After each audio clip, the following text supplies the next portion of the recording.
I've been doing woodworking as a hobby for most of my life, but I've never really made any wooden toys. Because of a new addition to the family, I decided to give it a shot. I'm not going to get too much into the build. I just wanted to talk about the wheels a little bit because I'd never cut wheels before, and the finishing. First, using a Forstner bit, I did a little 1/8 inch recess because that way it looks like you have a tire around the outside, and then used a hole saw to cut out the rest. As you can see from that little lip right there, you want to cut most of the way through, then flip the board and cut the rest of the way through. That way it doesn't tear out.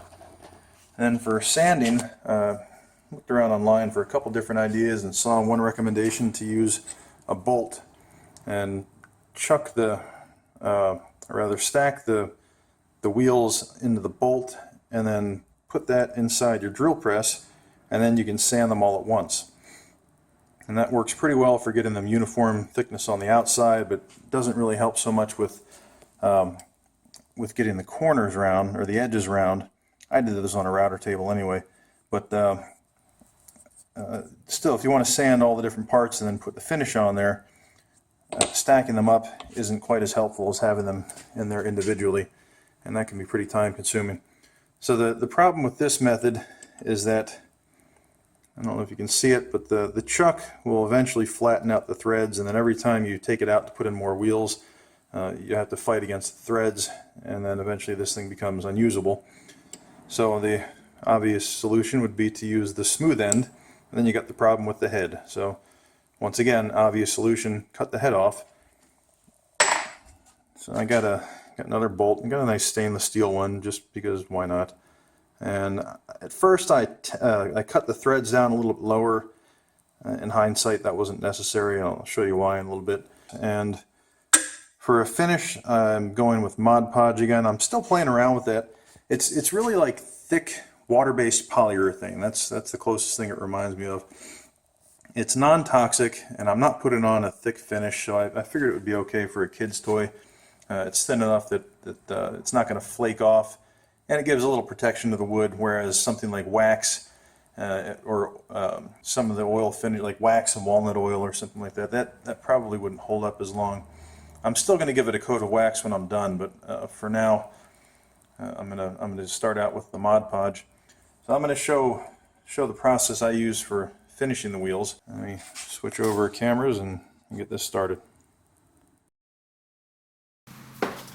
Alright, there's really nothing too tremendously complicated to this. Since this is a water-based finish, it is going to swell the grain. So I started out by just putting on some gloves and rubbing in the first coat, and then I went back later and sanded it by hand.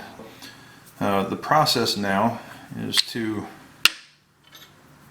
just pop this guy up inside the drill press.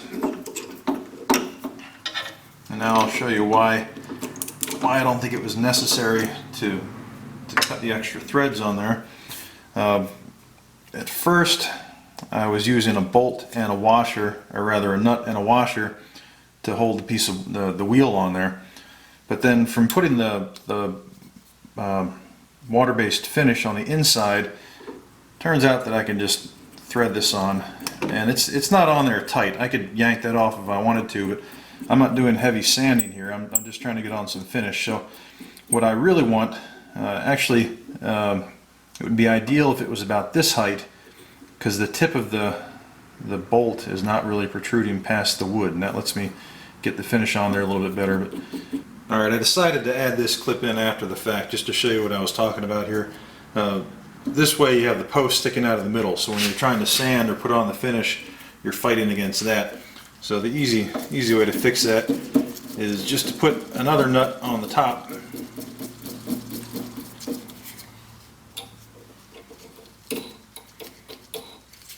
And then screw the bottom piece up until it's just starting to peek through, and then you just give that nut on the top a little bit of a turn. Again, it doesn't have to be tight. You're not putting any real pressure on there. And now you can go ahead and hit those corners without having to fight against the post in the middle. To apply the finish, I'm using these Scotch-Brite, the white Scotch-Brite pads. I bought this box probably 5 or 10 years ago, and I'm not even getting close to using them up. These are the really fine pads. They're not going to scratch up the wood. They'll smooth it out, especially with beech, because beech tends to get smoother with the more friction you give it. This is better than steel wool, again, because it's a water-based finish. Steel wool would put little steel fibers inside the wood that would then rust. So Scotch-Brite pad isn't going to do that. And again, the white ones are the smoother ones, so they're not going to tear your wood up too much. So now I just need a little piece of wax paper. All I'm going to do is open up the finish, take a little bit out with my finger, and put it onto the paper. I'm sure there's a better way to do this. This seems to work. Don't need those. And now I take this Scotch-Brite pad. Learn the hard way. Don't use the black side because that'll rub off. Use the clean side. And I'm just going to put a little bit of finish on there. Turn it on and get to work.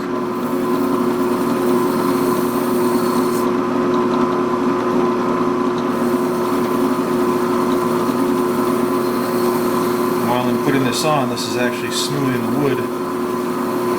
Seems to be preventing the grain from getting raised. I don't want to go thick either.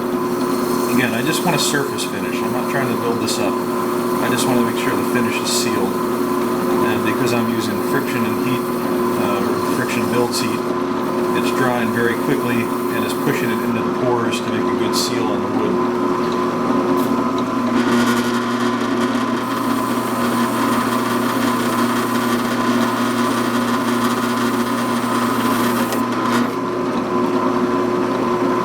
Using very little. You can always put on more.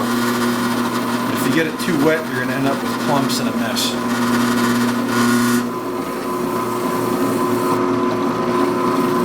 Out that inside edge there a little bit.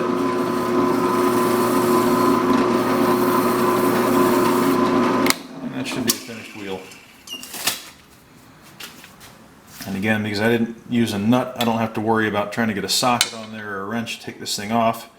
I can very lightly just turn it.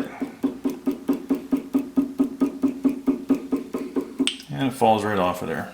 And this is the second coat on this one. So really can't see much of a difference in the gloss level. It's got a nice satin sheen. You can tell that it's fully sealed, and that's it. That's how you apply Mod Podge to a wheel.